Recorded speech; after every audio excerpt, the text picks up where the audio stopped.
Bricker's French Fries Bash, presented by Selinsgrove Ford, underway now for the World of Outlaws NOS Energy Drink Sprint Car Series. Racing into turn one, Brad Sweet to the top, grabs the early lead. David Gravel challenged for second by Logan Schuhart. Schuhart the move to the inside. Gravel keeps pace at the end of the back straightaway. David Gravel to the cushion, Logan Schuhart on the bottom. The Big Cat leads lap number one, and David Gravel has second as they cross under the green flag. Corey Eliason in fifth now. A run on him for the 18 of Giovanni Solzi. Californians side by side at the end of the back straightaway.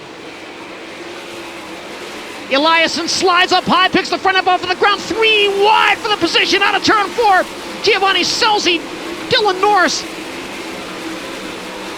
And now Casey Kane makes it 3 wide behind Hot Sauce. Corey Eliason, Norris, and Casey Kane going at it. Racing out of turn number 4. Traffic still a couple of laps from being a factor here at BAPS Motor Speedway. David Gravel took 0.3 of a second off of Brad Sweet's lead. Contact on the front stretch. Sheldon Hudson and Casey Kane got together. Kane able to gather it back in. They were battling for the 10th position. Logan Schuhart gaining ground on both David Gravel and leader Brad Sweet. Traffic right in front of the leaders as James McFadden and Brent Marks go side by side for 8th. Sheldon Hudson part of that mix as well. Leader now closes on the back of the field. Brent Marks, Sheldon Hudson, James McFadden, Sheldon and McFadden side by side. Sheldon has the spot, that's 9th as they cross the line. Leader now, right behind Sam Haverteep's 15H. Traffic a factor at BAPS Motor Speedway. And David Gravel getting a little bit closer. Gravel to the bottom again in 1 and 2, but can't make the move happen there. Brad Sweet, and now David Gravel challenged for second by Logan Schuhart, but Gravel has a run at the end of the back straightaway. David Gravel good on the bottom last time in 3 and 4. Is he good enough to take the lead this time? They'll go side by side out of turn 4, and David Gravel will lead lap 14. Logan Schuhart with the 49 of Brad Sweet, who tries to come back and Gravel out of turn 2. David Gravel made the the move to take the lead, and now Brad Sweet gets back to the inside, and the Big Cat back in front on lap number 15. Logan Schuhart around the outside of Gravel. Schuhart second, at least for the moment. Brad Sweet, David Gravel, and Logan Schuhart, a 3-car duel at the front of the Bricker's French Fries Bash, presented by Selinsgrove Ford.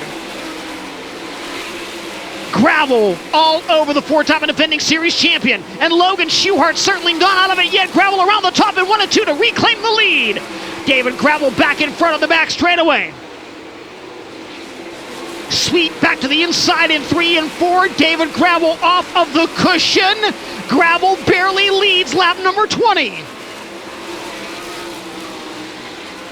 Brad Sweet up high out of turn number 2. Nearly got a piece of the wall there. Gravel pulls away by 6 car lengths.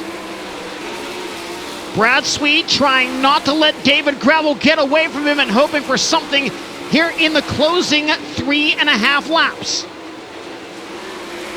Gravel on the cushion out of turn 4. Brent Marks getting closer to the 4th place car of Carson Macedo. And Sheldon Hudson now trying to drive around the outside of Marks for the 5th spot. Sweet might be getting slightly closer as they race under the white flag. Brad Sweet took a good chunk of David Gravel's lead the last time around, but wasn't enough to get him a shot in the final corner. Gravel down the backstretch and into 3 and 4 for the final time. He'll ride the bottom. Brad Sweet goes to the top. The World of Outlaws' first race at BAPS in 31 years goes to David Gravel. Brad Sweet finishes second. Logan Schuhart third. Carson Macedo in 4th and Brent Marks 5th. And it's a family celebration here tonight at BAPS Motor Speedway.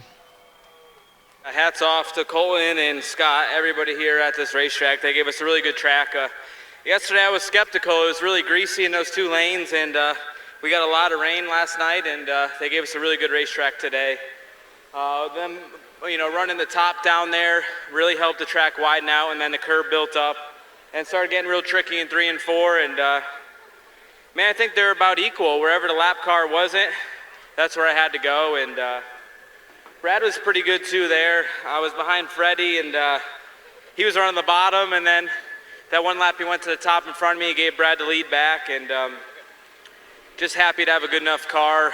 He definitely got out of the racetrack and started spinning down the backstretch pretty bad, and I was better than him at that point, and then at the end I started hanging as well, so probably should have got a little more wing back, but Cody, Scott, and Zach gave me an unbelievable car tonight. We didn't qualify that great, but from the heat race on, we had a really good race car, so feels good to be in the second row of the heat race there, getting the dash and win one. So just got to thank everybody at Houston Speedway, Billion Automotive, Jackson Motorplex, High Performance Lubricants, JRC Transportation, Butler Built Seeds, Simpson Racing Products, Brown and Miller,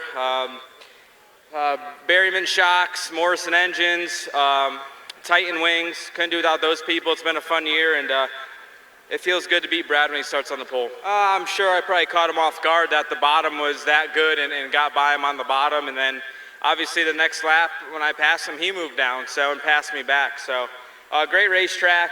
I'm glad a lot of the fans came out today. Now we got a little mini speed week with 3 days in a row. So hope to see everybody at Williams Grove this weekend and battle it out. For live coverage of every World of Outlaws event and for extended on-demand race content, visit dirtvision.com. For full race results, features, and series news, visit worldofoutlaws.com.